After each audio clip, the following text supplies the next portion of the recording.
So for the first question, you're required to divide 105 in the ratio of 4, 3. So the total is actually 7. So 105 times 4 over 7, then you get 60. And 105 times 3 over 7, then you get 45. So increase 105 by 12%. So it's actually 112%. So just take 105 times 112%, then you get 117.6.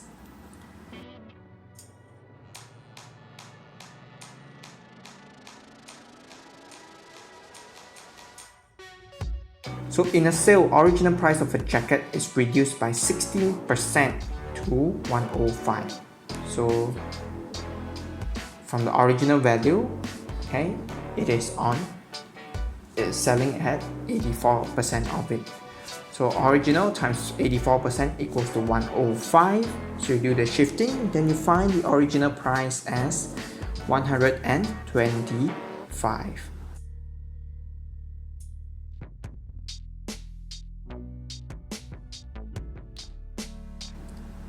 Okay, so the next question.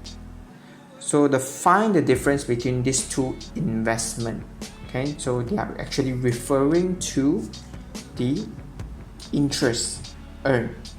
Okay, so for compound, you're required to take 500 times 102% to the power of 30.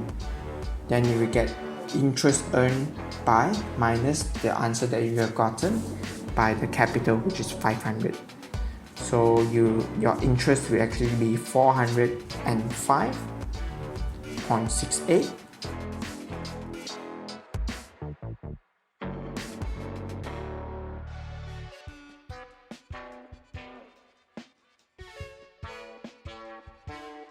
Whereby for simple interest, simply multiply 500 times 2.5% times 30, then you get 375.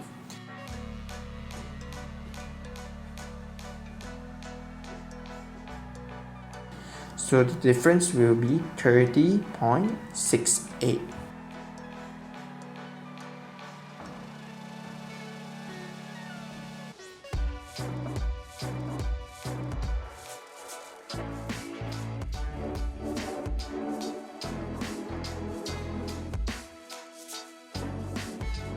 Michelle invested P at the rate of 3.8% per year compound interest. So after 30 years, you will get 1469. So the key thing here is the value. The value means capital plus interest earned. So just take investment times 103.8% to the power of 30, then you get 1469. You do the shifting, then you get the final results of 479.85.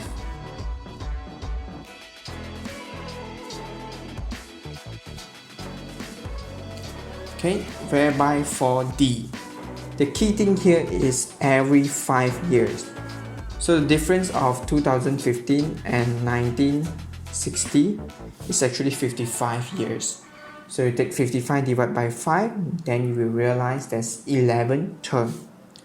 So 60,100 times 100 plus X percent to the power of 11, then you will get 120. 150.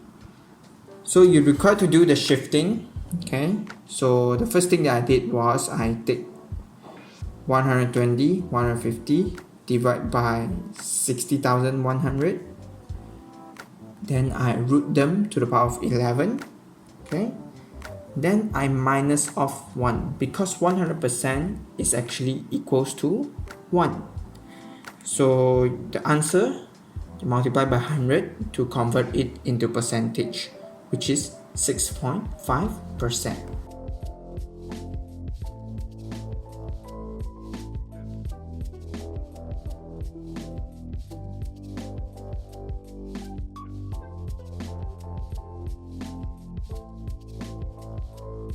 Question 2a. For you to find the median, simply take 200 times 50%. Then you will get 100. So from 100 you drew it down, then you will get 15.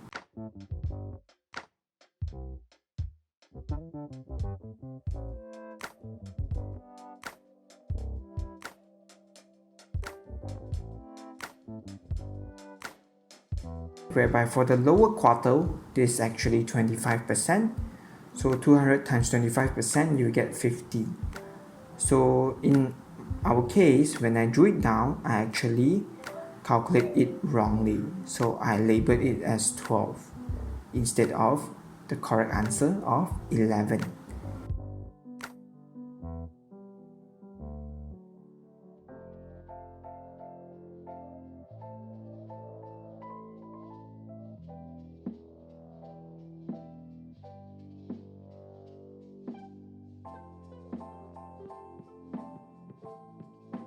So these mistakes also affected for my next part, which is interquartile range.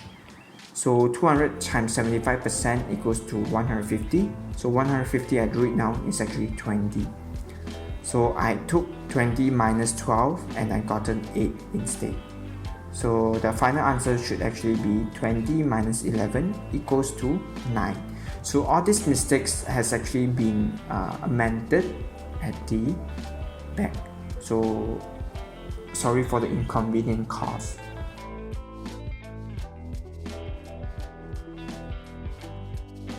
For 15 percentile, simply take 200 times 15% equals to 30. Okay, so 30 I drew it down, then we get 10.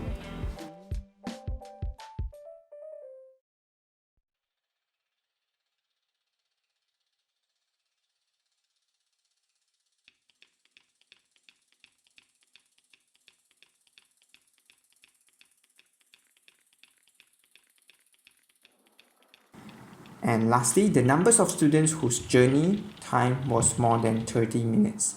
So from 30, I drew it up. Then I noticed that it's actually 176. So 200 minus 176, then you will get 24.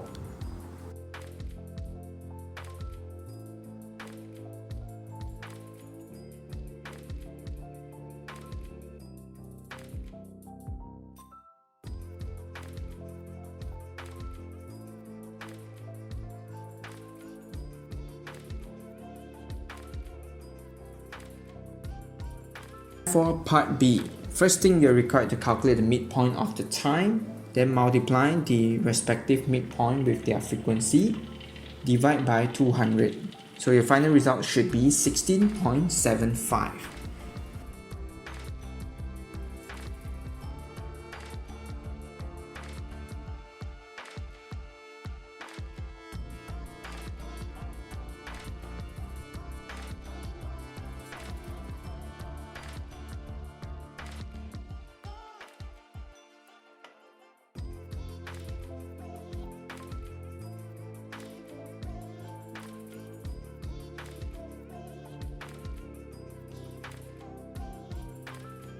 Part 2, frequency density. So usually when I do this kind of question, the first thing that I would do is that I would check the frequency density height that was given.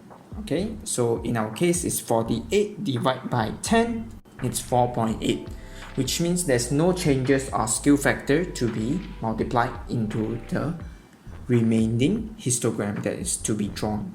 Okay, so you just take the respective frequency, divide by their class interval.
Question 3. Okay, so the first thing you need to take note is the semicircle at the top at the bottom of the shape add up together will actually be a sphere. So you don't have to do extra work by calculating it separately. Okay, so the volume of the sphere itself is 4/3 times pi times 13 cubed, whereby for the cylinder shape it is pi r squared times h. So simply find the results of it, multiply by 2.3 gram, divide by 1000 to get the answer in kilogram.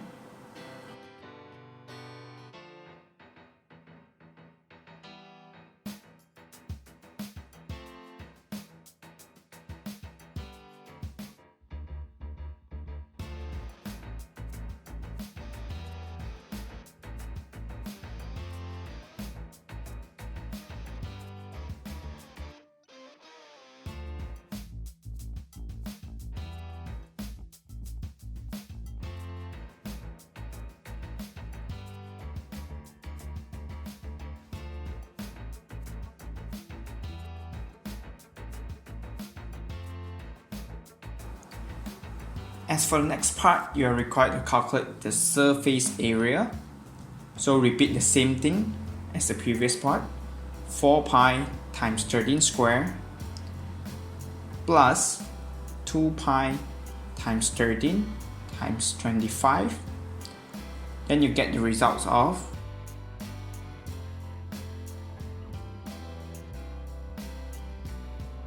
1326 pi.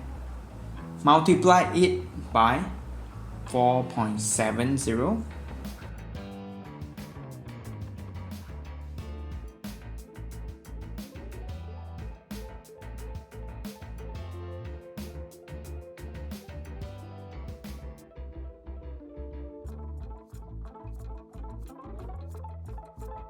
For you to convert cm square into meter square, you are required to divide by 10,000.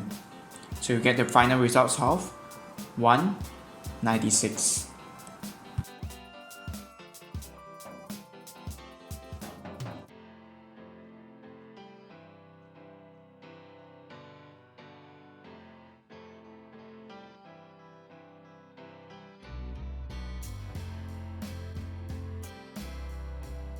Part B.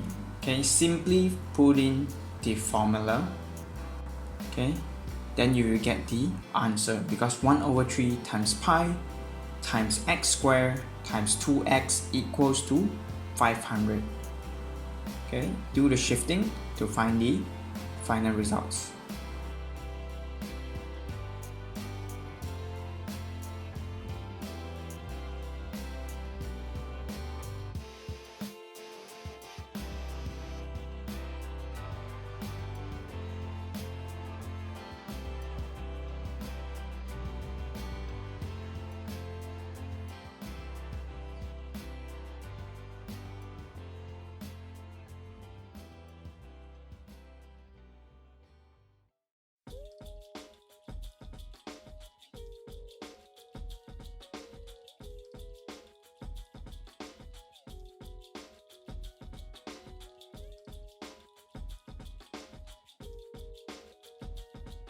Whereby for part C, it is a little bit tricky, okay, because your final results is in surface area.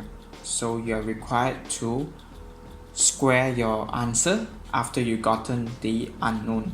Things to take note is that for volume, you are required to cube root it, and for surface area, you are required to square root it.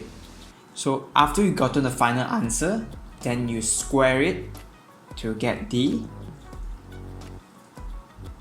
desired answer.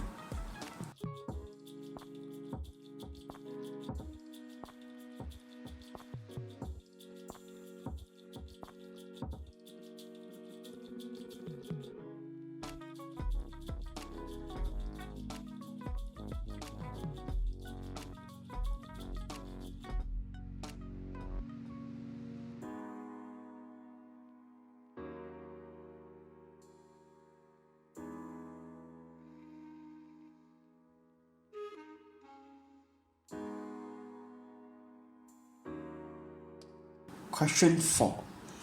First question, you are required to substitute the -5, -2, -1, 1, 2, and 5 into the formula itself to get the respective point.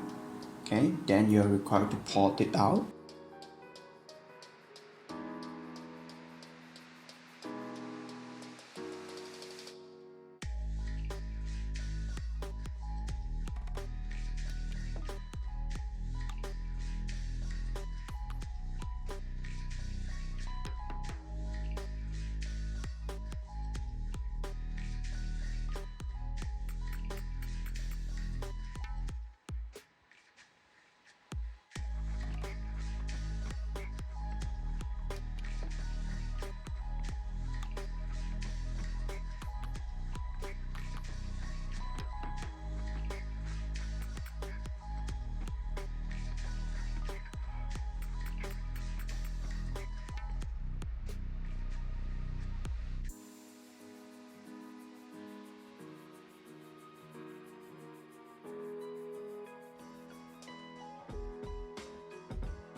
It should look something like this.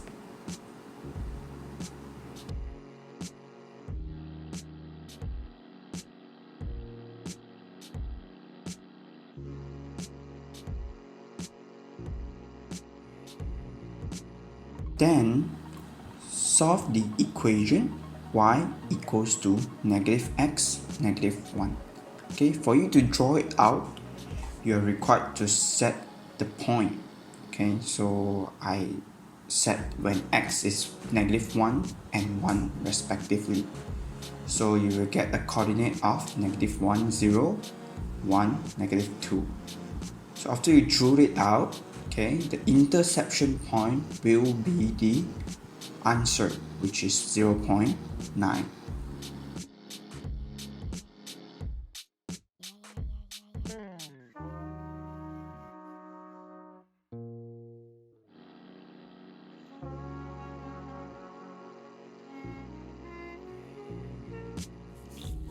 Okay, then question C number 3.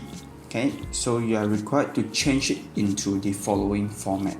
Okay, what you basically required to do is to change all the denominator into x squared, okay, in order for you to get rid of it. Okay, then you get x squared minus 2 equals to -x cubed, -x squared. Okay, so you rearrange it to do the shifting, you will actually get x cubed plus 2x squared minus 2.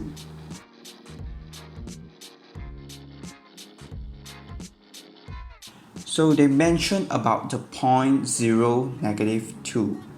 Okay, basically you're required to use that point, okay, and draw it to the graph that we have earlier. Okay, then the intersection point will actually be 1.40. Okay, and the statement is the straight line that passed through A and B is a tangent at the point 1.40.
for question 5a, v equals to -4, -8.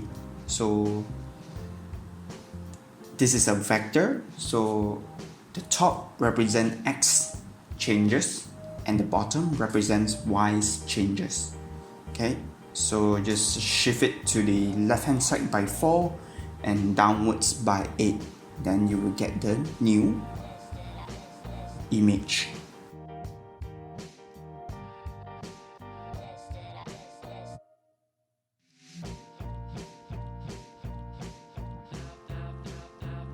Then calculate the v. Okay, so basically you're required to do square root -4 square plus -8 square. So you will get 4 square root 5 and change it into 8.94.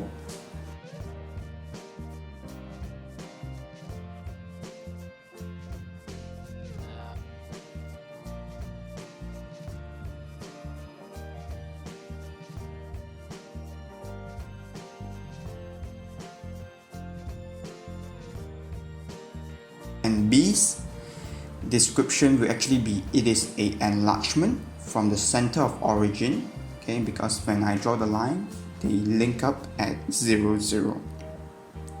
With a scale factor of 1/2, because from A to B is actually shrunken by half.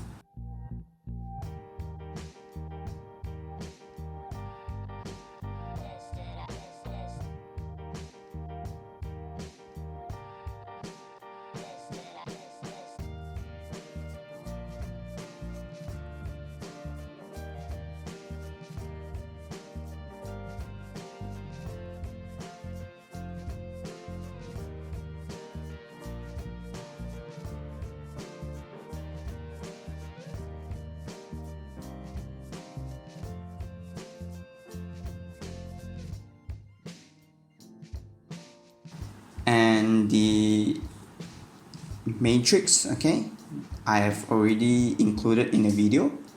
You'll be able to understand by looking at that. Okay, and calculate the determinant. So just take 0.5 times 0.5 minus 0 times 0. You will get 0.25.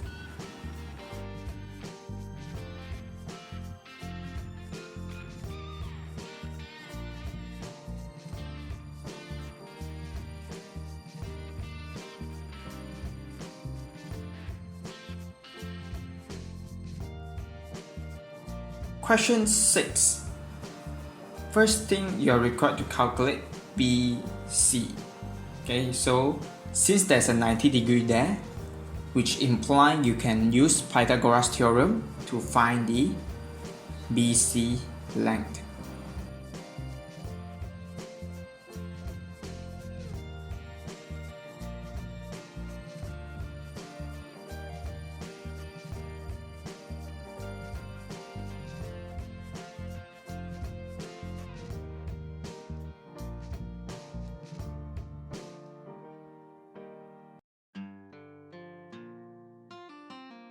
Whereby for you to calculate CD, you are required to use cosine rule. Okay, run the calculation, then you'll be able to get the answer.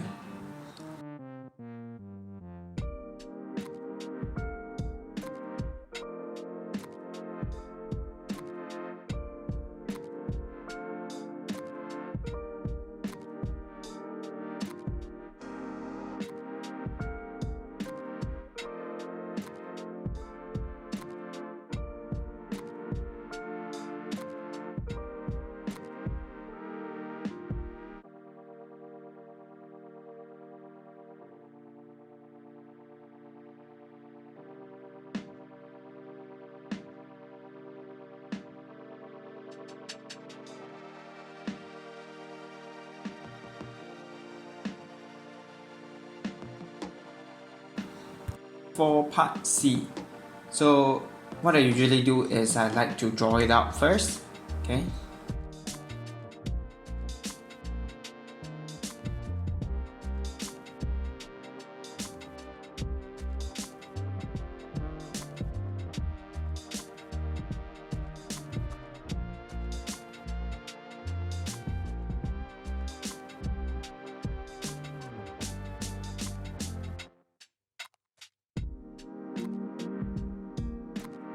So after I drew it out, I can notice that ADQ is actually equals to 57 degree. So I have the hypotenuse, then I'm required to find the adjection. So I'm using cosine 57 equals to DQ over AD to find the final results.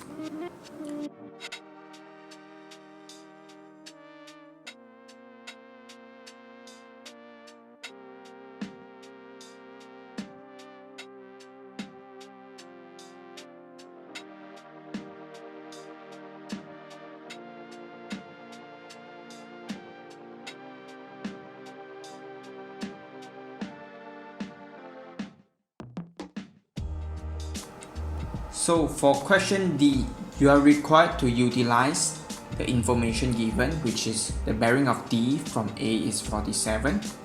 Okay, and then by combining the results that we have gotten from the earlier question, then you will get the bearing of B from A is actually 115.1 degree.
And for you to calculate the area of the quadrilateral, simply use the formula which goes by 1/2 times sine of the middle angle times the side of the middle angle. So in our case, it's actually 1/2 times sine DAC times AD times AC plus 1/2 times sine CAB times AC times AB to get the final results.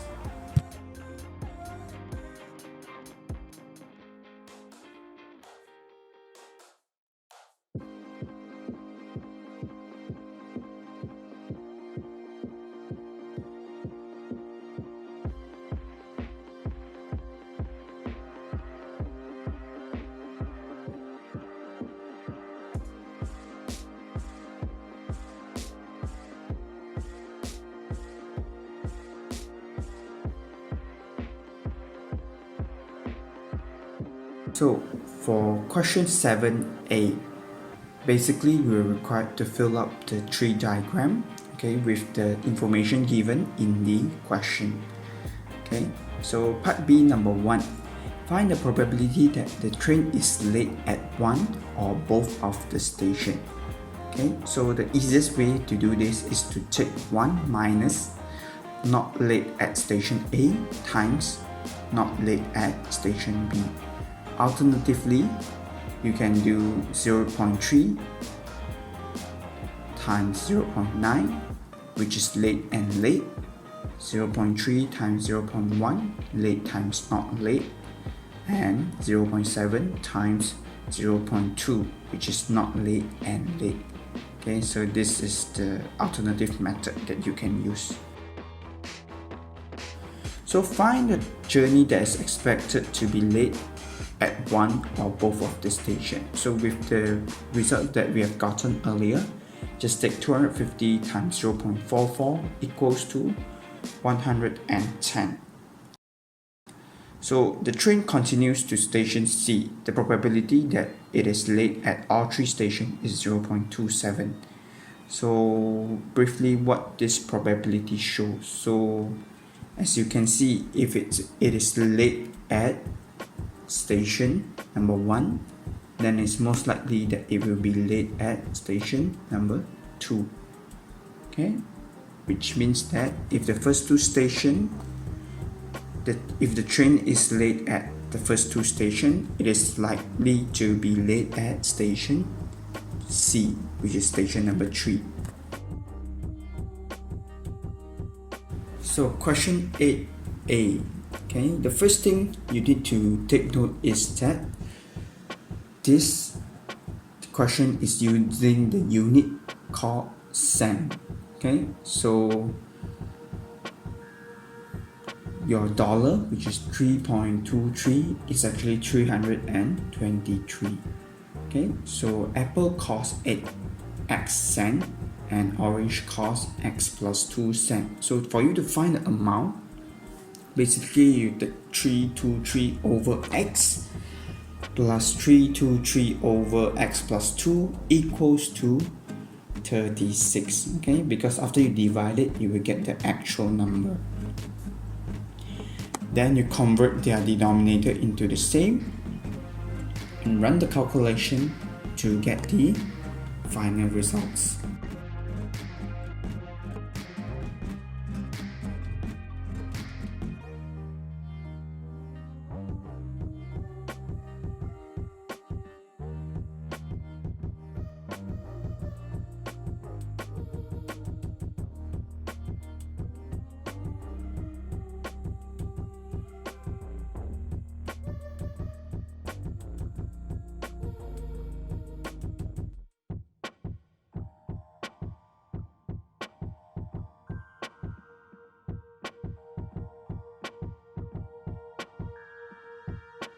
Part B number 1, find the prime factor of 323. So in our case, this is 17 times 19. Okay, then complete the statement. So with the hint that was given by the question is 18 and 1. So just write 18x and x, and the prime factor that we have gotten earlier, 19 and 17. So you cross multiply them, you will get 19x and 306x. So you cross check to the middle part, they want it to be negative 287. Okay, so now you can fill in the signage, which is positive and negative. Then you will end up with a result of 18x plus 19, x minus 17.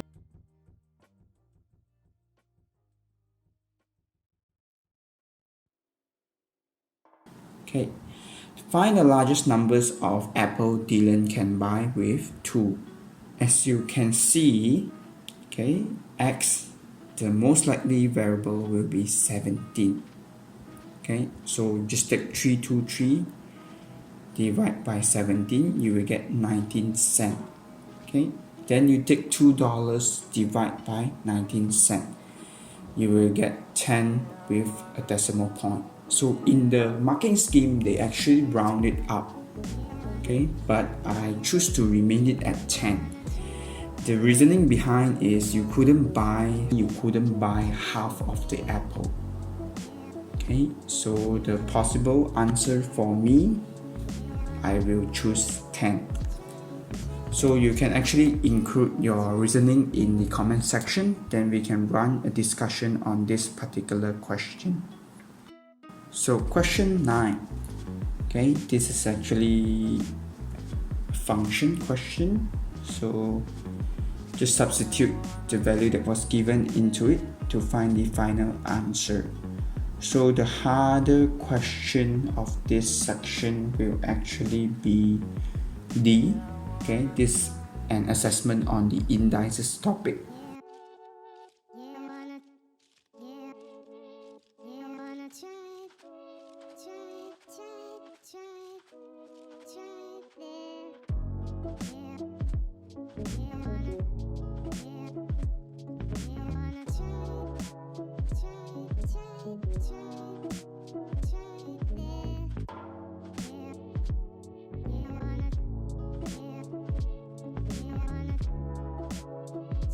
So question D is an assessment on your indices topic.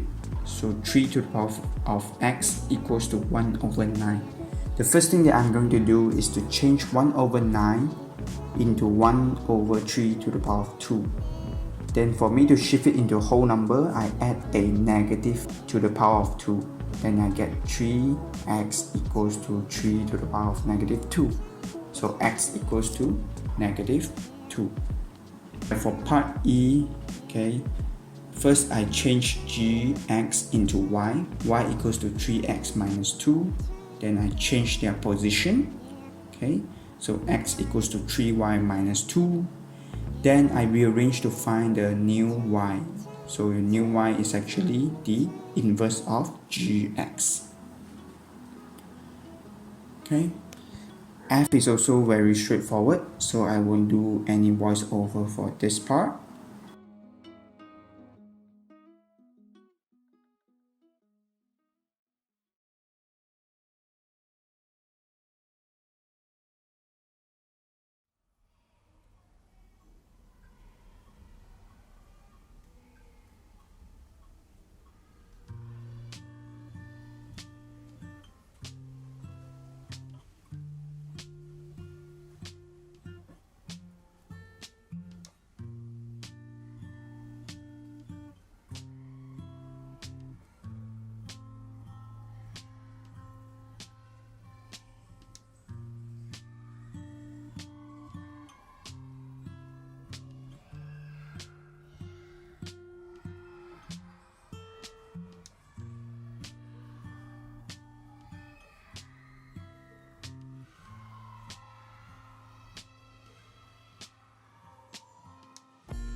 Okay, and G is actually a repeating of part E. First you find the inverse of it, then you run the calculation, okay, to find the final x value.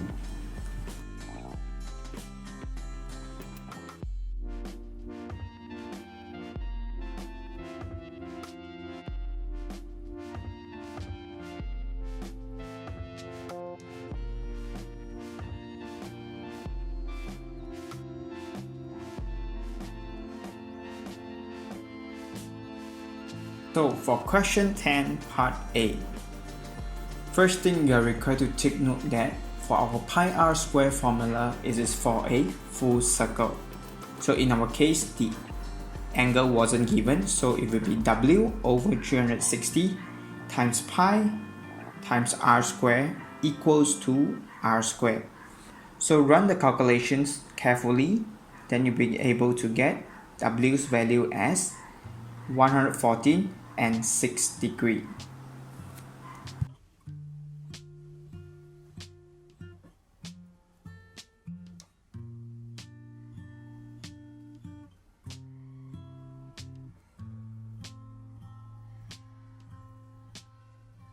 So for part B, things to take note is this two graph is not related, so do not use the information from the previous question for this question.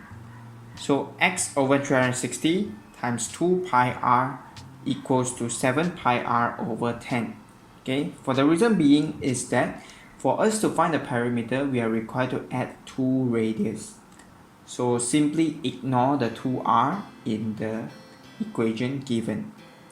So run the calculation, you'll be able to get that x is actually equals to 126 degrees.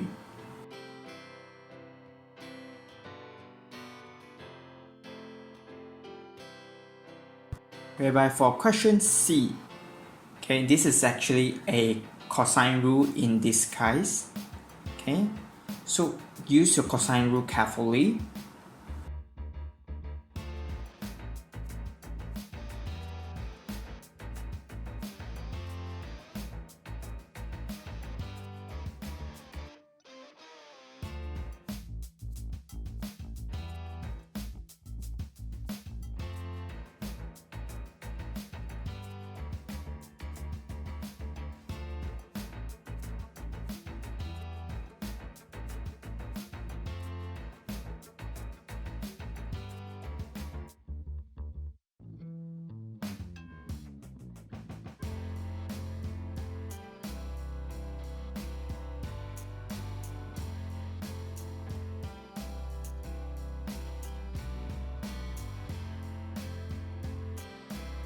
then you'll be able to get that cosine y equals to -1/2.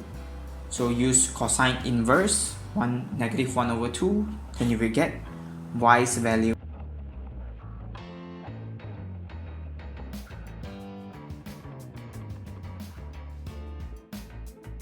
Thank you for watching. I hope you find this video helpful. If you like this video, feel free to leave a like and share it to your friends. So I wish you all the best in your exam preparation.